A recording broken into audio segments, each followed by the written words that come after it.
سلام علیکم. امروز با اینکه خیلی وقت طراحی کار نکردم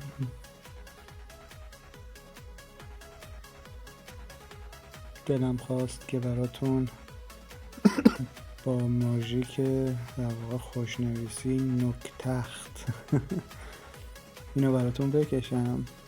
خب قطعا به اندازه ماژیک نوک گرد تسلط روش وجود نداره و یه خورده اذیت میکنه. برای اینکه اینو بکشید یه طراحی اولیه داشته باشید، حالا بسته به علایق و تجربه شخصی طراح متفاوته. معمولا هر کسی از یه نقطه صفر و مبدئی رو شروع میکنه، اونو لحاظ میکنه به عنوان نقطه شروع. معمولا تو صورت میان از بینی شروع میکنن.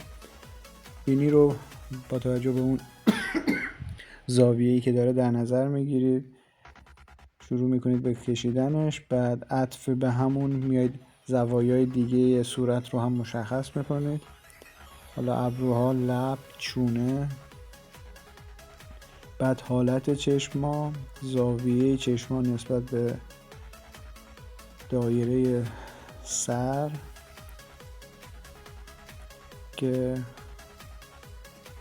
حالا اینجا یک گربه خانوم هست که من براتون طراحی کردم. این هم موجه هاشه.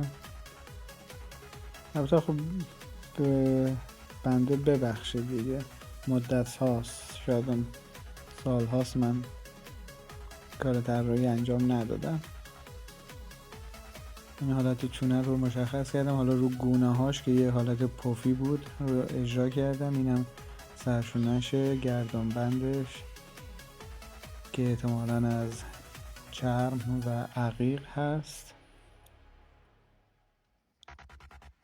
این دو سمت گونه پشمالوی گربه خانوم. اینم سقف سرش، دو گوشاش که باید اون حالت رو حفظ کنه و یه سایه‌ای که داخل گوشش زدم برای اینکه خودش رو به صورت تضاد بیشتر نشون بده.